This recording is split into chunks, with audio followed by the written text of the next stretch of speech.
Section 4, and this is called It's Easier Than You Think, and the subtitle is The Right Way is the Easy Way. So this is Lecture 10, Making Life Easier. The greatest thing about working on yourself is that it pays so well. The wages are not necessarily monetary, although it can include that, but it will pay you in ways I think are much more important than money. For example, what price can you pay for contentment? It's priceless, but talk to a person who has contentment and you'll hear and see the value of it. This is where the completed life is, and it's not based upon how much material wealth they have, but something that money can't buy, and even when it's shown to people, nobody can take it from you. They have to go and get their own. Unlike someone who has immense material wealth, Unlike someone who has immense material wealth, they are always on their guard, trying to protect what they have from others, trying to take from them what they have worked out so hard for, whether it be a person or the government. To make life easier is all about making a shift towards the things that are important. When you do this, you start to move away from things that you may have longed for all your life, but this won't be difficult. What will happen is that you'll lose your interest in them because you've found something greater. Just to mention again, this is why some people struggle with this, because they don't completely let go of the things that hold them back. But the real barrier comes back to surrendering to a new way of thinking. Once you surrender, things start to change. But if there's no change, you haven't really surrendered. But remember, surrendering leads to peace, and that leads to progress. Don't fight it, you'll never win, because this thinking is there to direct you. And by resisting, you won't be led in a direction you need to go. Simple concept, and that's why a lot of the time it's ignored, because it looks too simple.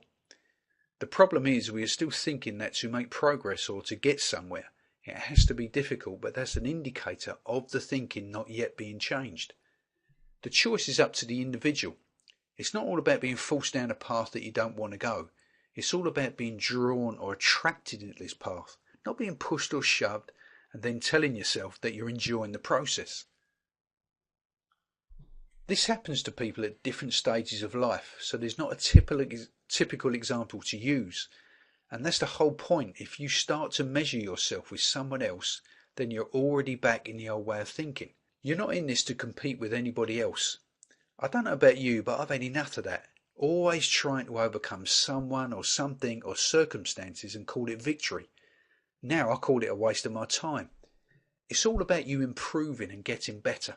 Not better than somebody else, but better than you were before, and without all the stress and strain that's normally associated with self-improvement. Enjoyment. I think the enjoyment of life is crucial. To anyone without enjoyment, all you do is get up and go to the same place of work and do the same things you do every day, but without any meaning attached to it. But meaning and purpose is found when you know who you are, and all the things you do are an extension of who you are and not the other way around. What do I mean by who you are? I mentioned at the start that none of us brought ourselves here to this planet. We're here by design. I mean, just look at the way this planet is put together. Do you or I bring the sun up in the morning? No, of course not. So I think there's something else going on here behind the scenes, something greater than ourselves. Take, for example, when a car manufacturer brings out the latest model. That thing just didn't arrive without any thought. It's not just put together anyhow, is it? The idea, first of all, must be conceived in the mind of the person who wants to create it. I think it's the same with a human being. No one arrived here by accident. It's by design. Think of where you were before you arrived here, even before your parents got together to bring you into this world. Where were you? You and I must have been in the mind of God to be brought to this planet for a specific purpose, and there's no accident with me or you. But the reason why we can find life difficult is because after birth we arrive into a culture that teaches us to be the best you can, strive after this, be number one, be better than everyone else. So we place ourselves into a cycle of life that is always after more and more. The trouble with this kind of thinking, if you keep reaching for more and more, you never end up with enough, and you never get to arrive at a place in life where you are content or complete. Because if you were complete, you wouldn't need to be striving after anything else. Can you imagine a life where you don't need anything else? Is that a fantasy? I'm here to say it's not. This kind of thinking doesn't mean you sit around all day doing nothing. What you do now is operate from that place on the inside of completeness. So you still are achieving, but not in a fast pace, I have to be there yesterday kind of lifestyle that many are living on a daily basis. In other words, things are coming to you instead of you chasing so hard after these things. It's a beautiful place to live from. Everything gets done without any interference from you and me. You're now being led instead of pushing and striving. We came into this world with nothing, and that's the way you and I will leave. So it's absolutely crucial not to get caught up with the materialism that can hold you back from your real purpose here. What you get, you'll have to give back one day, and that's the way life is set up. You can't change that.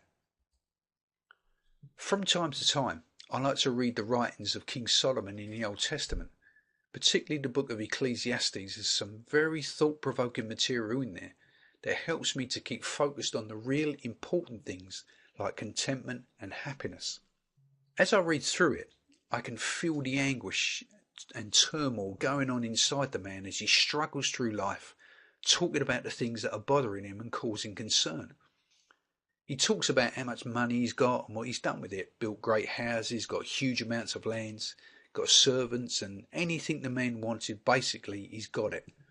But there was one thing that was really bothering him, and it was this. He said that even though he has this great wealth, there has to come a day when he dies and he has to leave all that he has to someone else. And you think, well, that's the same for all of us, right? But his concern was that although he has to leave all his wealth to someone, he didn't know whether the person who was going to lay all their hands on Solomon's money was going to be wise with it or stupid and waste it all.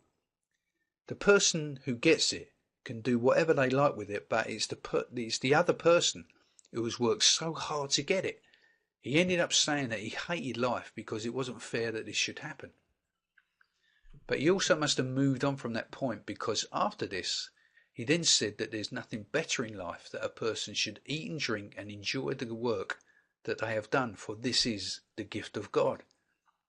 That is the goal here, to enjoy what you do, because when a person enjoys what they do, you can see the difference it makes, can't you? Enjoyment is always based upon an attitude or a way of thinking that's operating on the inside and isn't affected by external conditions or circumstances. The transition. The word transition means to change from one state to another, and I think that is the easiest way to put this. Leaving the things you don't want and start looking towards something much better, and all it takes is just a change of mind and focus. If you constantly focus upon what you don't like, it becomes more of an uphill struggle, and you'll spend most of your time trying to forget or get rid of certain mindsets that may have held you back. But you can't go forward in life by keep looking backwards. To the person who keeps looking back in their life, what they have done is surrendered to their past and whatever has happened to them. But it's your choice to what you surrender to. If you're finding it difficult to escape your past and think more towards your future, then change what you're surrendering to. Most people, when trying to escape or deal with their past thoughts, try to drive out the thoughts that are giving them more trouble. But what this does is make you focus more on the thing you want to get rid of, and this creates a negative atmosphere. Even if you do or are successful in getting rid of the thought, it's almost inevitable that another negative thought will come in, because the thought process or atmosphere you created is one of being negative. So if the same environment exists and no longer a lasting change will happen, the best thing to do here is to replace the thoughts you have with other ones. Stop trying to get rid of or drive out negative thoughts. This doesn't help. Just use what I called the replacement theory.